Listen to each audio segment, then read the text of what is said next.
Assalamualaikum dok. Waalaikumsalam Pak, silakan duduk.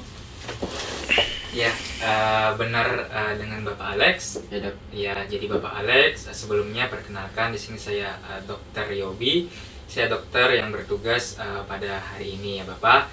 Nah, jadi Bapak Alex ya, berdasarkan hasil data yang saya dapatkan kemarin ya dari hasil tanya jawab ya dengan Bapak Alex. Nah, dicurigai Bapak Alex ini mengalami kelainan atau penyakit pada kulitnya. Nah, dan kemarin juga ada kecurigaan, ada kemungkinan ini disebabkan oleh infeksi jamur. Nah, oleh karena itu Bapak Alex, selanjutnya kita akan melakukan suatu pemeriksaan, yaitu pemeriksaan KOH. Ya, Bapak Alex, pemeriksaan KOH ini bertujuan untuk memastikan ya, apakah betul Bapak Alex ini memang menderita penyakit kulit yang disebabkan oleh jamur. Nah, sehingga nanti kedepannya saya bisa menentukan ya terapi yang tepat untuk Bapak Alex dan diagnosis pastinya ya Bapak Alex.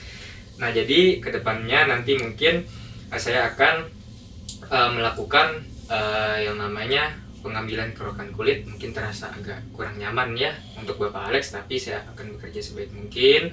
Nah, dan Bapak Alex berhak untuk menolak tindakan ini. Cuma saya menyarankan untuk kebaikan Bapak Alex juga ke depannya agar Bapak Alex tetap melanjutkan pemeriksaan yang akan saya lakukan ini. Dan saya akan menjamin semua kerahasiaan data yang saya peroleh, data dari Bapak Alex yang saya peroleh berdasarkan hasil pemeriksaan ini. Nah, sampai sini Bapak Alex bersedia? Bersedia dok. Oke, ya Bapak Alex silahkan duduk.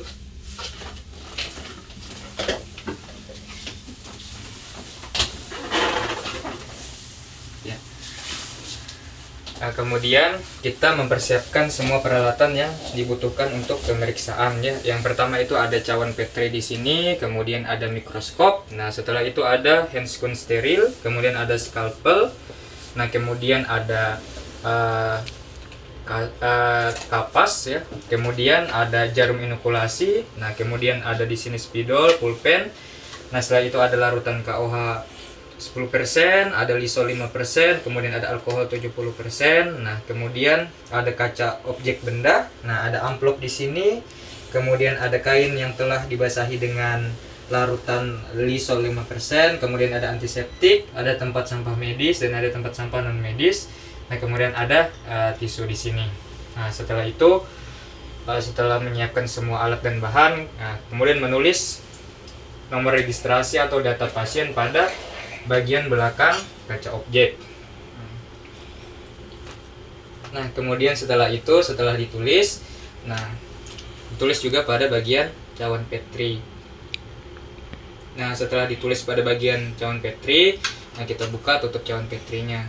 Nah, setelah itu melakukan cuci tangan. Ambil larutan antiseptik, kemudian cuci tangan.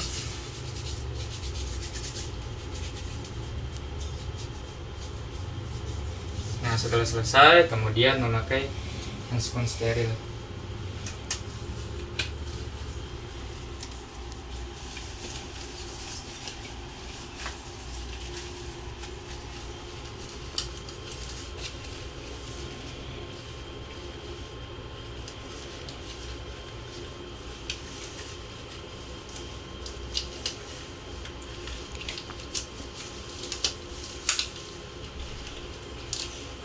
Kemudian sebelumnya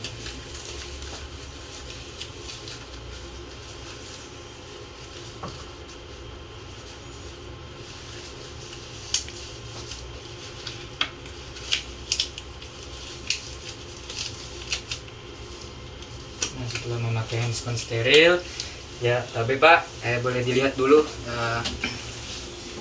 letak tempat pengambilan spesimen, dipastikan dengan baik. Kemudian kita lakukan disinfeksi terlebih dahulu menggunakan kapas. Kemudian kita ambil alkohol, kita basahi kapasnya dengan alkohol 70%.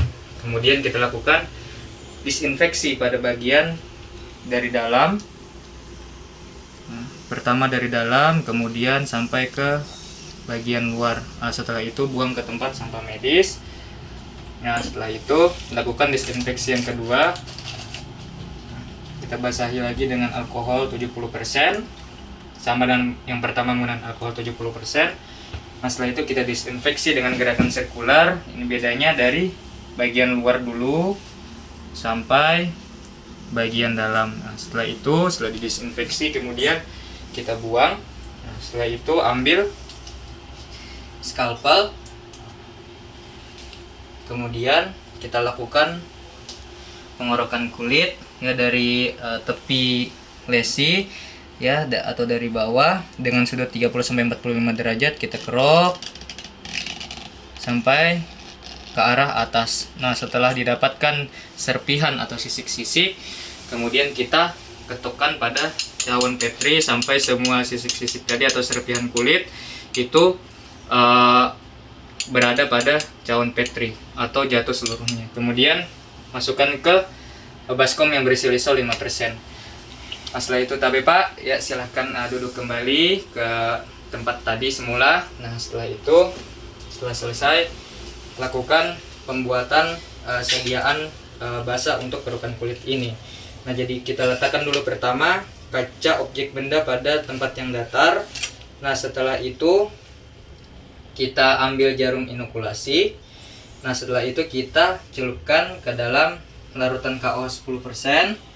Nah setelah dicelup di larutan KO 10%, kemudian kita ambil satu atau lebih daripada serpihan daripada kerukan kulit. Nah kemudian kita letakkan pada, mohon maaf sebelumnya, sebelum diletakkan kita ambil dulu pipet terlebih dahulu. Kemudian kita ambil larutan KOH 10%, kemudian kita teteskan sebanyak 1 atau 2 tetes. Nah setelah itu letakkan pipet tadi pada lisol 5%. Nah setelah itu baru kita ambil jarum inokulasi tadi. Nah ini tadi sudah dicelupkan ujungnya ke larutan KO 10%. Nah kemudian kita ambil satu atau lebih serpihan, lalu kita letakkan pada tetesan cairan tadi. Nah setelah itu letakkan jarum inokulasi pada lisol tadi. Nah setelah diletakkan pada baskom berisi lisol, selanjutnya kita tutup menggunakan kaca penutup. Nah, kemudian agar tidak ada udara di antara kaca objek benda dan kaca penutup, kemudian kita letakkan pada bidang datar di mikroskop untuk diperiksa. Nah kita letakkan pada bidang datar, kemudian kita lakukan, kita diafragma kita kecilkan sekecil mungkin, kemudian kita turunkan, juga selanjutnya kita lakukan pemeriksaan dengan lensa objektif 10 kali. Nah, kita lakukan pemeriksaan dengan lensa objektif 10 kali, kita putar-putar mikrometernya untuk melihat apakah ada bayangan daripada objek. Nah, sambil kita cari objek, nah dari pinggir atau tepi tetesan cairan. Nah, setelah kita temukan objeknya, kita ganti pengukurannya dari tadi 10 kali menjadi 45 kali dengan lensa objektif. Nah, kemudian kita lihat hasilnya. Kita catat sekaligus bagaimana epitelnya, kemudian bagaimana sporanya, dan bagaimana hifanya yang ada pada terlihat di mikroskop. Nah setelah selesai, maka selanjutnya itu adalah kita sisa daripada serpihan-serpihan kulit tadi kita letakkan pada tisu ataupun kertas steril. Kita letakkan pada tisu atau kertas steril. Nah setelah kita letakkan, kita singkirkan dulu.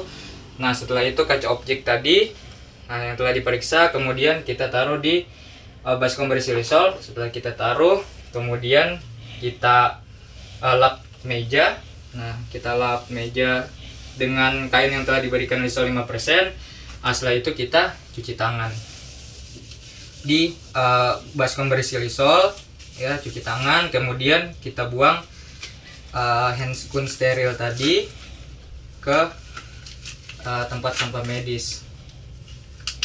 Nah, kita buang ke tempat sampah medis. Nah, setelah itu kita melakukan cuci tangan asepsis. Nah, setelah cuci tangan asepsis, kemudian kita lipat sisa serpihannya. Kemudian kita masukkan ke dalam amplop. Nah, kita masukkan ke dalam amplop. Setelah dimasukkan ke dalam amplop, kita tulis data pribadi pasien, bisa nama, umur, jenis kelamin, alamat dan nomor telepon. Kemudian kita tulis pemeriksaan apa yang diinginkan, mikroskopis ataupun biakan. Nah, setelah itu selanjutnya apabila pasien memiliki riwayat mengonsumsi pengobatan lokal anti jamur ataupun obat-obatan anti jamur, kita tuliskan apa nama obatnya, kemudian kapan dia terakhir kali mengkonsumsi. Nah, setelah selesai,